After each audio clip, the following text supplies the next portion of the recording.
Okay, so in this part of the algebra, we are focusing on fractional equation. So by the idea of fractional equations means there will be x that you will need to solve. The x will be hidden in fractions. So it's actually an extension of your algebra fraction. So in your previous section, you learn about how do you simplify fraction, how do you multiply fractions, how do you divide fractions, how do you plus and minus fraction. So it's actually an extension, particularly from the part of adding and subtraction of fractions. Okay, so in the previous part, we learned that when we add fraction, we make same denominator. When we subtract fraction, we also make same denominator. So, but when we make same denominator, we will try to try some factorization first. Okay, so it's the same idea. So in a nutshell, the method will be the same. It's just that you're going to see different fraction.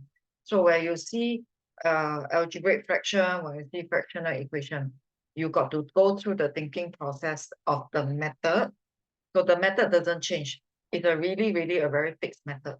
So you just have to make yourself think in a very systematic way. Okay, so in set one, you actually learn how to solve algebra equation. So in set one, a very simple algebra equation, you just need to know how to cross multiply. So right now in set two, you are going to be faced with more than one fraction.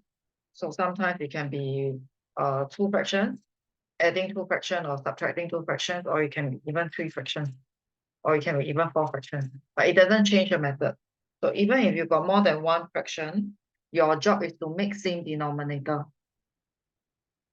Make same denominator, then you cross multiply. But in some of the process of making same denominator, it might involve factorization. So this fractional equation, right, doesn't stop at set two. So in set one, you learn cross multiplication to solve fraction equation. In set two, you're also learning it. Next year in set three E-math, you're also going to learn this, but the method doesn't change. So it will be good that you get the method in your head first. Okay, so our job is to make same denominator and then we cross multiply. It's just very simple like this. Okay, but it involves factorization. Okay, so let's do a simple question first. So the whole worksheet is designed in such a way that I will put the easier fractional equation first.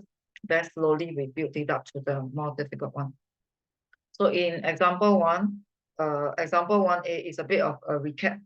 It's a recap of your set 1 cross factorization. So by now, you shouldn't have a difficulty with cross multiplication. It should be very comfortable for you. Okay, so you shouldn't have a mind block on cross multiply. And you shouldn't be thinking, like, oh, I forgot there's such a thing like cross multiply. Okay, so it should be a very natural process. You learned it last year. Okay, so that's what you did last year. You cross multiply and then you solve as per normal. So where you come to the situation where fraction plus fraction, your job is to make same denominator. Some of you may be using some other method. I suggest from here on, you try to streamline your method to make same denominator, then cross multiply. Okay, so or else you face a lot of difficulty subsequently. So I focus on making same denominator, bracket the numerator, if you still remember this. Okay, so I make same denominator.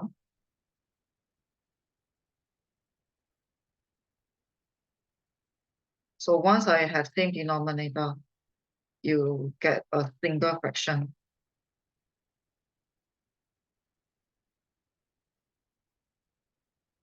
So simplify the numerator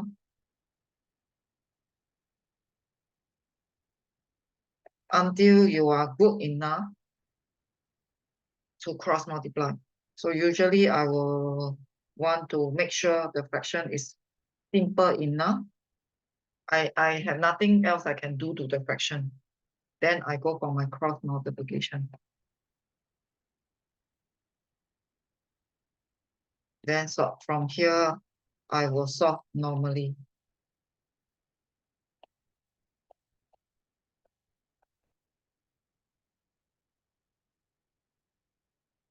So this is also something that you have done in Sec 1.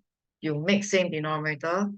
Why you make same denominator? Because same denominator will make you combine the two fraction into a single fraction. So this logic doesn't change. You just simply tell you this is the method. Okay, so now I'm going to do the same method. Okay, so in this question, right, we have fraction minus fraction.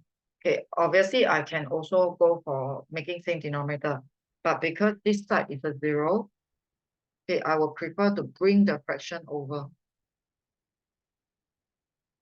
So because the other side is a 0, so it will be easier if I bring the fraction over and then I eventually do a cross multiply.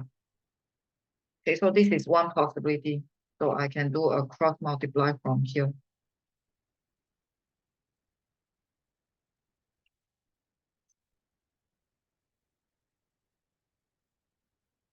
Okay, then you will get a linear equation.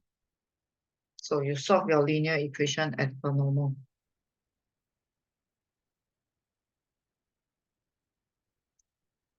Okay, so it will, if one side is 0, and I will prefer to bring the fraction over, so it will immediately lead me to the cross multiplication.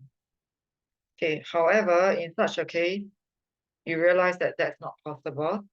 You still have a number here. There's a numerical 3. But if you observe this fractional thing, you realize that the two fractions have the same denominator. So when I realize that the two fraction has the same denominator, okay, I will rather I bring it over to one side because they already gotten the same denominator. So I do not need to make them same denominator. So I can simply combine them into one single fraction.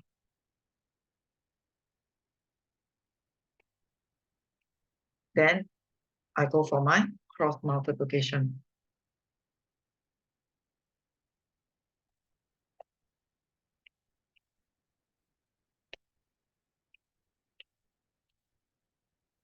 Okay, so once you do your cross multiplication, it should be very simple, like linear equation. Okay, but of course, later on we'll see some. After cross multiplication, it actually leads you back to quadratic. Okay, so you can't help it. It's a very, you cannot escape quadratic. You're going to be dealing with quadratic in upper set E math, A math. Okay, so if you take a look, it's all about cross multiplication. If you got more than one fraction, you make same denominator to get one fraction to enable you to cross multiply. Or sometimes if you see one side is a 0, it's easier if you shift one of the fraction over to facilitate the cross multiplication. Okay, so it's all about having same denominator which you can combine more than one fraction. So that is it for this example. This example is a very, very basic fractional equation. So get the idea first. Make same denominator, cross multiply. Then you will have solved the fractional equation.